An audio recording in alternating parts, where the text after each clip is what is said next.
Hi hello good morning. Sindhu പൗളോസിന്റെ ഒരു പുതിയ വീഡിയോയിലോട്ട് എല്ലാവർക്കും സ്വാഗതം.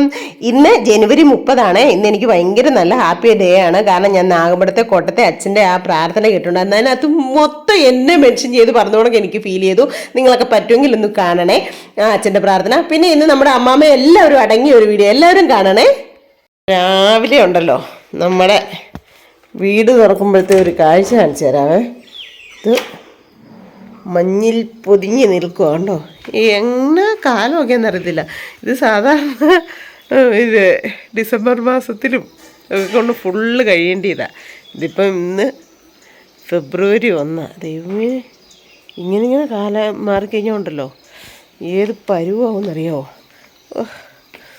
പുറത്തോട്ട് ഇറങ്ങാൻ പറ്റത്തില്ല കേട്ടോ. തുമ്മി ഇപ്പം എന്നെ ചാകും. പക്ഷേ എനിക്കിത് കണ്ടപ്പോൾ ഭയങ്കരമായിട്ടൊരു ഇഷ്ടം തോന്നി. അതാണ് ഞാൻ നിങ്ങളെ കാണിച്ചു തരാമെന്ന് വിചാരിച്ചത്. അതെ, എന്നോ ഭയങ്കര മഞ്ഞാന്നേ. മഞ്ഞിനകത്ത് പൊതിഞ്ഞ് നിൽക്കുക. ചേട്ടാ എന്തോ പറഞ്ഞോടി പുറത്തോട്ടൊന്ന് നോക്കിക്കേടിയെന്ന് കേട്ടോ. ചേട്ടാ മോട്ടർ അടിക്കാനായിട്ട് പുറവശത്തെ കഥ, ഫ്രണ്ടിലത്തെ കഥ തുറന്നിട്ടില്ലായിരുന്നേ. പുറവശത്തെ കഥ തുറന്നപ്പോൾ പറയാം, അയ്യോ ചെടിക്കൊക്കെ ഒരു ഭയങ്കര ഇഷ്ടവും. കുളിർത്തിങ്ങനെ നനഞ്ഞ് കുളിഞ്ഞ് തണുത്ത് നിൽക്കുക. ഇത് നമ്മുടെ കുമാരി ചേച്ചിയുടെ പറമ്പ കേട്ടോ. ഞങ്ങൾ ഒരുക്കി തെളിച്ച് തട്ട് തിരിച്ചേക്കുന്നതാണ് കണ്ടോ.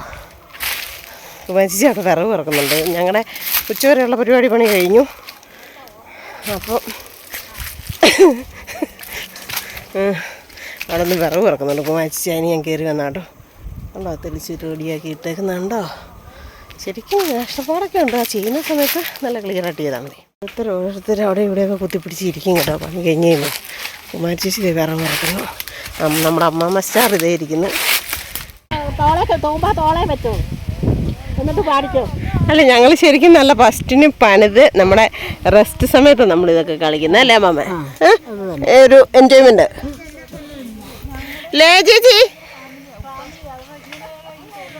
ചേച്ചിയെ ഡാൻസ് തൂമ്പായും പിടിച്ചിട്ട് ഡാൻസ് കളിച്ചു തരാം. ഞാൻ വീഡിയോ എടുക്കുന്നത് കണ്ടപ്പോൾ ഉണ്ടല്ലോ തൂമ്പായും വെച്ചെന്നിട്ട് മരത്തിൻ്റെ ചൂട്ടിപ്പോയി പമ്മിക്കുക. വിജിനി എന്തി അതേ ഇരിക്കുന്നു. ഇന്നലെ മരത്തിൻ്റെ ചൂട്ടിയിരുന്ന ആളാണ് കേട്ടോ. സാറ്റ് കളിക്കാൻ പോയ ആള്.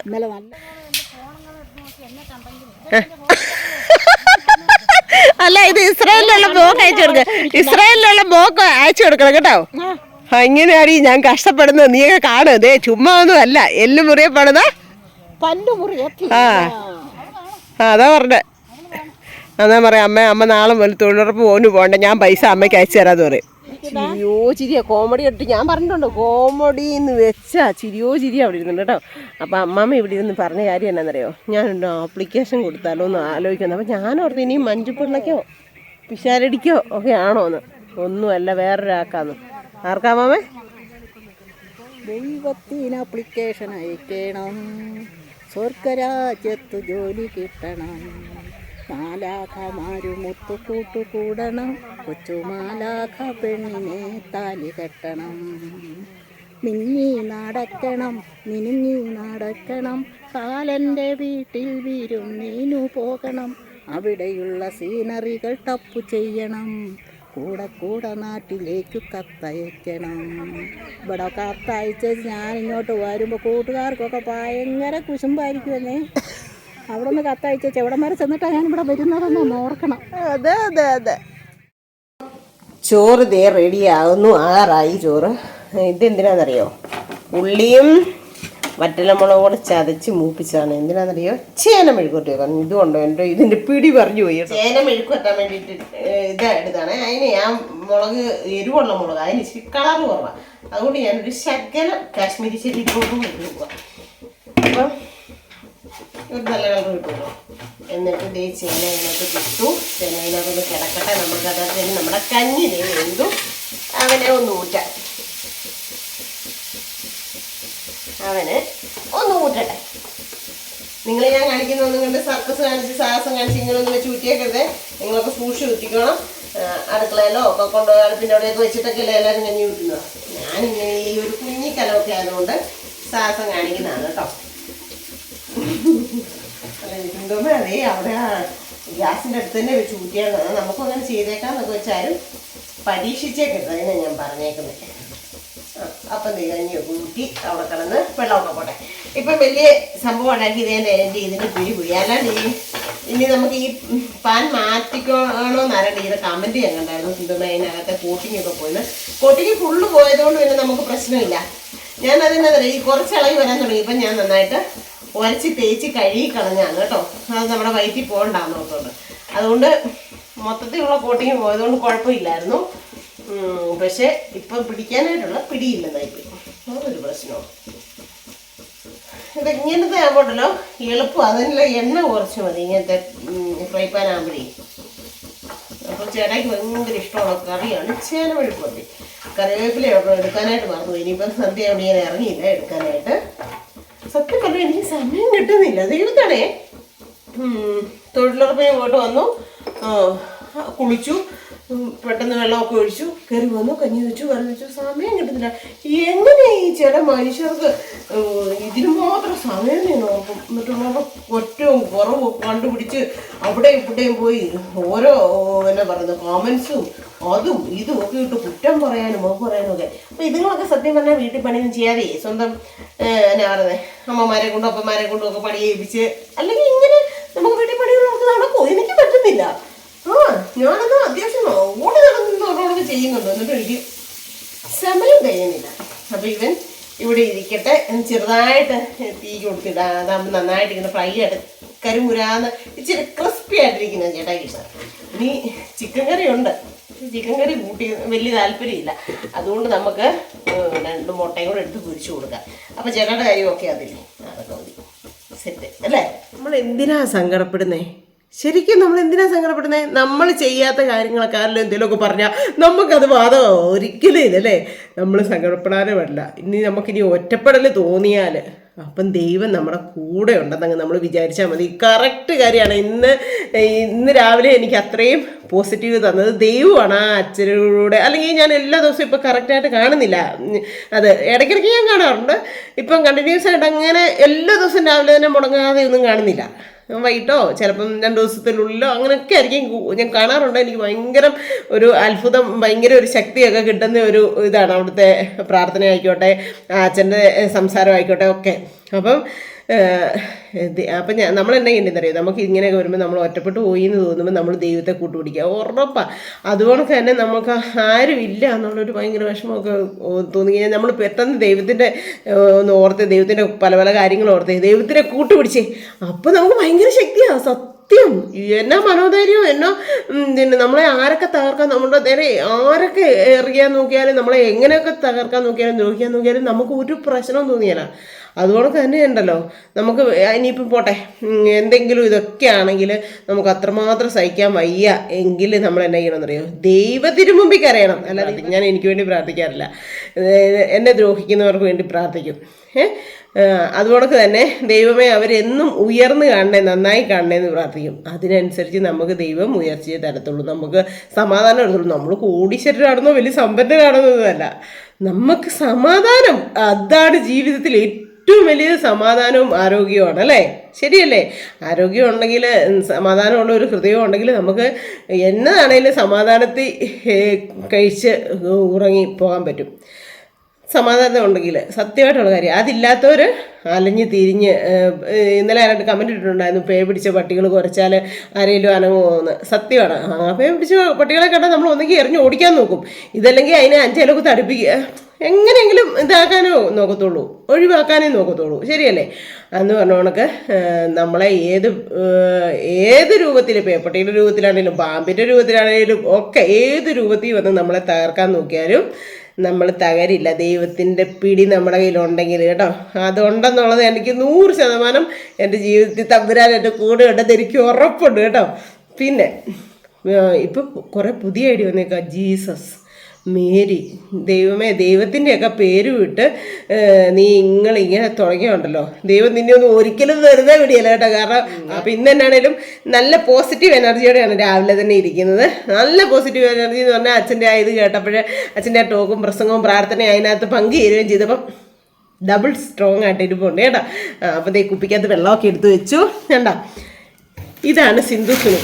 സിന്ധു സുനിലിന് കഷ്ടപ്പെടാൻ ഒരു കഷ്ടപ്പെട്ട് നല്ല എല്ലുമുറിയെ കഷ്ടപ്പെട്ട പല്ലുമുറിയെ തിന്നാതെ പറഞ്ഞവർക്ക് കഷ്ടപ്പെട്ട് ജീവിക്കാനായിട്ട് ഒരു മടിയില്ല. അത് ഏതൊരു പണിയാണെങ്കിലും അങ്ങനെ തന്നെ. എനിക്ക് ഒരു പണിയാത്തില്ല, ഞാൻ പണ്ടൊക്കെ പറഞ്ഞിട്ടുണ്ട്. ഞാൻ വീട്ടിൽ അമ്മയെ നമ്മുടെ വീടിൻ്റെ എസ്റ്റേറ്റ് വീടിൻ്റെ നമ്മുടെ കരോട്ടെ ഉപ്പറ എൻ്റെ തറവാട് വീടിൻ്റെ പുറകിൽ ഇങ്ങനെ ഒരു മൺതിട്ടയായിരുന്നു. അപ്പോൾ അതിലെല്ലാം ഇങ്ങനെ പള്ളം കിളുത്ത് നിൽക്കുമല്ലോ.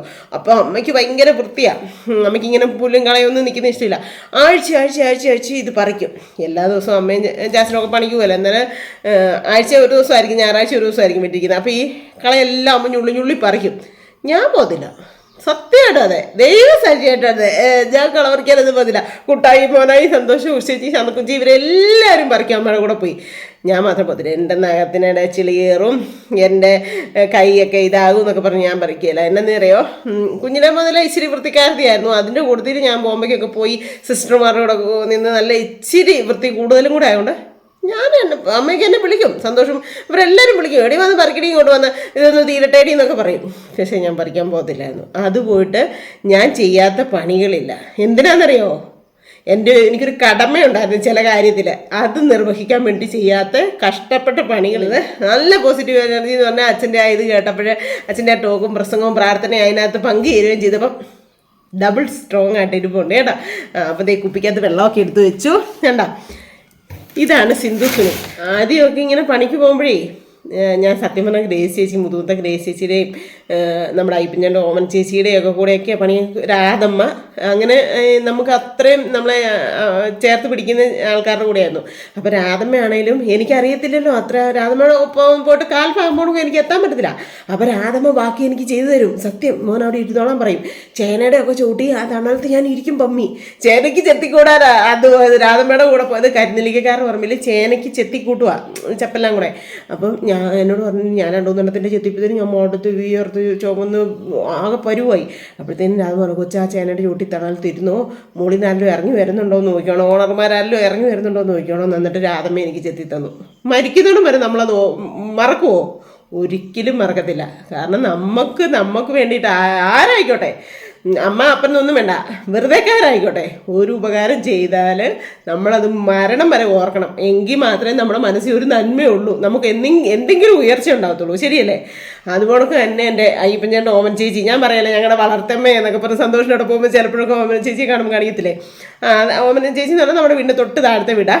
ഞങ്ങളെയൊക്കെ വളർത്താനായിട്ട് ഞങ്ങൾക്ക് നല്ല കാര്യങ്ങൾ പറഞ്ഞു തരാനും പ്രാർത്ഥനയ്ക്കും അങ്ങനെ എല്ലാ കാര്യം കൂപ്പി വിറകിന് പോകുന്നു ഒക്കെ ഓമൻ ചേച്ചിയുടെ ഗ്രേസ് ചേച്ചിയുടെയൊക്കെ കൂടെയായിരുന്നു. അപ്പോൾ ഓമൻ ചേച്ചി കൊണ്ടുപോയത് എന്നാ പണിക്കാന്നറിയോ, ഇഞ്ചി ചിരണ്ടാൻ.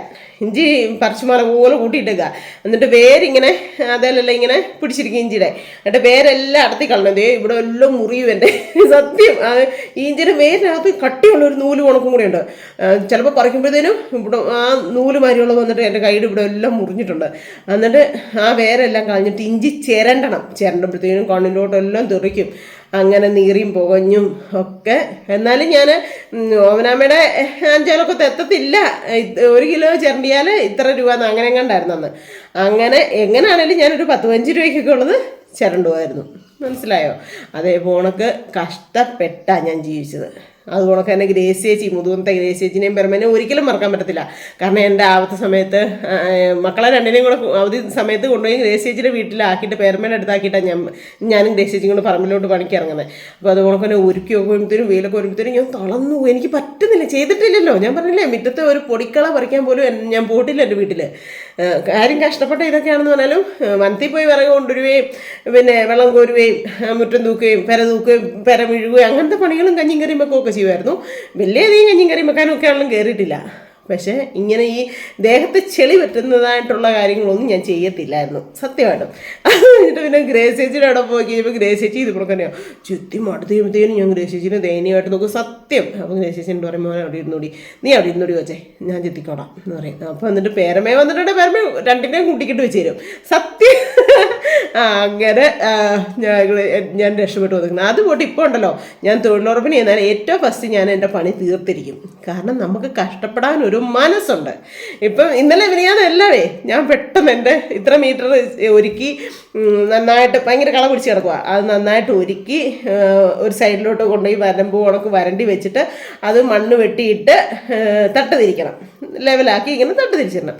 ഞാൻ എൻ്റെ പരിപാടി പെട്ടെന്ന് ചെയ്യും കേട്ടോ. അപ്പോൾ രണ്ട് ദിവസമായിട്ട് ഇപ്പോൾ ഞാൻ ആദ്യം കഴിയുന്നത്. അപ്പോഴത്തേനും എല്ലാവരും കൊണ്ടോ മിടുക്കത്തിയായിട്ട് തീർത്തിട്ടിരിക്കുക എന്ന് പറയും. നമുക്ക് കഷ്ടപ്പെടാൻ ഒരു മനസ്സുണ്ട്, നമ്മളെ ഇത് താങ്ങായിട്ട് ദൈവത്തിൻ്റെ ഒരു കരുതലും നമ്മുടെ പേരെ ഉണ്ടെങ്കിൽ ഉണ്ടല്ലോ. പാമ്പും കാട്ടി കൂടെ ഒക്കെ അല്ലേ പോകുന്നത്.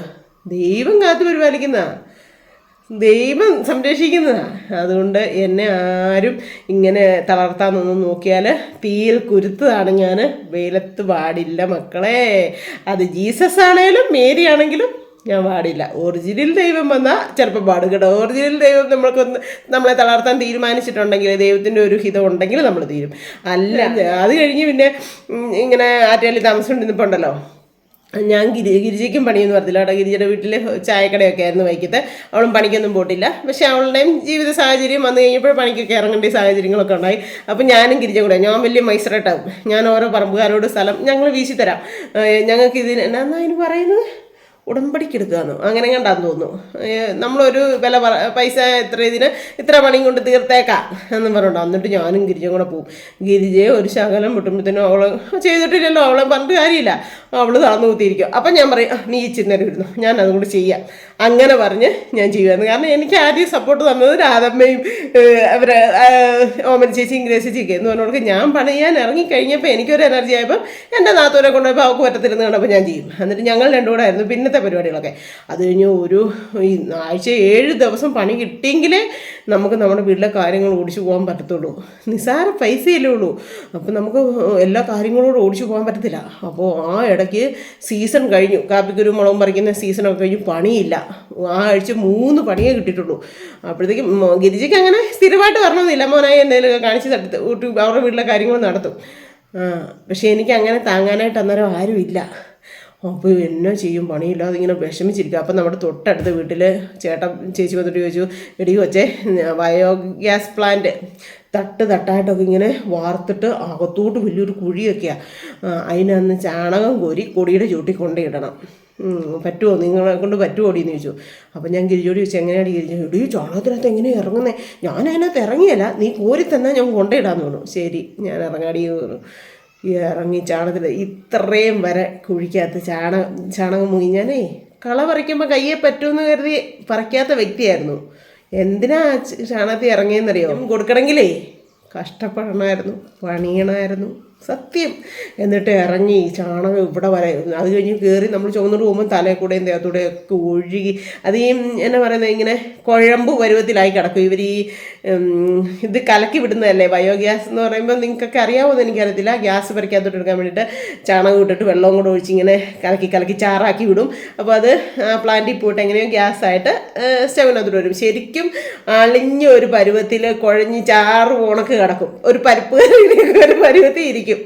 കളറല്ല കേട്ടോ, ആ ഒരു കുറുകി അങ്ങനെ ഇരിക്കും. എടുത്ത് കൂരി തലവഴിയും ദേഹം വഴിയും ഒക്കെ ആകും. എന്നിട്ട് ഒരു 5 ദിവസം കുടിച്ചാൽ പോലും നമ്മുടെ ശരീരത്തിൽ നിന്ന് മണം മാറത്തില്ല ചാണകത്തിൻ്റെ. അന്നേരം അടുത്ത് ചേർന്ന് കിടക്കും, അമ്മേനെ ചാണകത്തിൻ്റെ അപ്പിമണമാ എന്ന് പറയുമായിരുന്നു. അപ്പിമണം മണത്താലും ചോറ് തിന്നാൻ വലിയ ബുദ്ധിമുട്ടായിരുന്നേ. അപ്പം ബേക്കറി സാധനങ്ങളും ഒക്കെ വേണമായിരുന്നു, അപ്പം മേടിക്കണ്ടേ.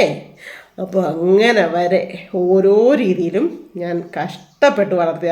ഞാൻ എന്താ ചെയ്തെന്ന് ചോദിച്ചാൽ കർമ്മം ചെയ്യുക നമ്മുടെ ലക്ഷ്യം. കർമ്മഫലം തരുന്ന ഈശ്വരന ദൈവം. ആ രീതിയിലൊക്കെ കഷ്ടപ്പെട്ട് ഒരു കുഞ്ഞു മുറി, ഒരു കുഞ്ഞടുക്കളയായിട്ട് ഷെഡിനകത്ത് താമസിച്ച് എനിക്ക് ജീവിക്കാനുള്ള ഒരു വീടും, ജീവിക്കാൻ വേണ്ടിയിട്ടുള്ള ആരോഗ്യവും, ജീവിക്കാൻ കഷ്ടപ്പെടാനുള്ള ഒരു മനസ്സും എല്ലാം ദൈവം ഇപ്പം എനിക്ക് തന്നിട്ടുണ്ട്. അപ്പം ഞാൻ ആ ലെവലിൽ വരെ ജീവിച്ച ഞാൻ ഇപ്പോഴും പടിപടിയായിട്ട് ഞാൻ ഉയർന്നേക്കുന്നതല്ല, ഞാൻ താഴോട്ട് പോയിട്ടില്ല. ഇത്രയൊക്കെ എനിക്ക് പറഞ്ഞില്ലെങ്കിൽ ഒരു ഇത് നടക്കത്തില്ല. അപ്പം ഞാൻ ഒന്നുകൂടെ എടുത്തു പറയുകയാണെ, എല്ലാവരും പിന്നെ നമ്മുടെ കോട്ടയം അന്തോണീസ് ചർച്ചിൻ്റെ ആ ജനുവരി 30 ഇതൊത് കൂടി കേട്ട് നോക്കണം കേട്ടോ. അപ്പോൾ അതെല്ലാം സത്യമായിട്ടുള്ള കാര്യമാണ്. അച്ഛൻ ഇത് പറഞ്ഞതെല്ലാം എൻ്റെ കാര്യമാണ്. ഇപ്പം ഞാൻ വീണ്ടും എടുത്ത് പറഞ്ഞിട്ടുണ്ടെന്നറിയോ, എനിക്ക് ഇന്നിപ്പം രാവിലെ ഒരു എനർജി, ഒരു പോസിറ്റീവ് കിട്ടിയത് ആ അച്ഛൻ്റെ ഒരു ഇതിലാണ്. പറ്റുന്നവരൊക്കെ അത് കൂടുകയും കേൾക്കുകയൊക്കെ ചെയ്യണം കേട്ടോ. നമുക്ക് ഒത്തിരിയും അറിവുകളും ഒത്തിരി നന്മകളും ഒക്കെ ചൊരിയുന്ന ഒരു പ്രാർത്ഥനയാണ്, കാര്യങ്ങളാണ് കേട്ടോ. അപ്പോൾ ഇന്ന് 8:30 ഇനി ഞാൻ പറഞ്ഞുകൊണ്ടിരുന്നു കഴിഞ്ഞാൽ എൻ്റെ ചേച്ചിമാരവിടെ നിൽക്കും. അച്ചാമ്മാൻ്റെയുണ്ട്, അമ്മാമ്മയുണ്ട്, ജേസ് ചേച്ചിയുണ്ട്, കുമാരി ചേച്ചിയുണ്ട്. ഞങ്ങൾ 5 ഈ സൈഡിൽ നിന്നുള്ളത്. ബാക്കി എല്ലാവരും കഴിഞ്ഞെന്ന് ഇതാ കച്ചഞ്ചേട്ടനും ചിന്നു എന്നൊക്കെ പുന്നാരിച്ച് വിളിക്കുന്ന കേട്ടോ. ചിന്നമ്മൻ്റെ പ്രായമുള്ള ചിന്നു എന്ന് ചുമ്മാ പുന്നാരിച്ചില്ല. തങ്കച്ചൻ ചേട്ടൻ, ചിന്നു, സൂസമ്മ ചേച്ചി, അപ്പച്ചൻ ചേട്ടൻ, അങ്ങനെയുള്ള നമ്മൾ ഈ തൊട്ടടുത്തു നിന്നുള്ളവരൊന്നും ഇല്ല, അവരുടെ എല്ലാം കഴിഞ്ഞു. അപ്പോൾ ഇനിയോ ഞാൻ ആ മല കയറി മണ്ട ചെല്ലണം, നമ്മുടെ കുമാരി ചേച്ചിയുടെയൊക്കെ അവിടെ, കണ്ണൻ്റെയൊക്കെ വീടിൻ്റെ അവിടെ. അപ്പോൾ അതുകൊണ്ട് ഇന്നത്തെ വിശേഷമൊക്കെ ഞാൻ അങ്ങ് നിർത്തട്ടെ. അപ്പോൾ ഇത്രയൊക്കെ ഉള്ളൂ ഇന്നത്തെ വിശേഷം. എല്ലാവർക്കും ഇഷ്ടമായെങ്കിൽ ഓടിപ്പോയി ലൈക്ക് ചെയ്യുക, ഷെയർ ചെയ്യുക, സബ്സ്ക്രൈബ് ചെയ്യുക, കമൻറ്റ് ഇടുക, കൂട്ടത്തിലോ ആ വെല്ലോട്ടോണ്ടൊന്ന് തിരിച്ചു പിടിച്ചാൽ കേട്ടോ. അപ്പോൾ പുതിയൊരു വീഡിയോ വരുന്നവരെല്ലാവർക്കും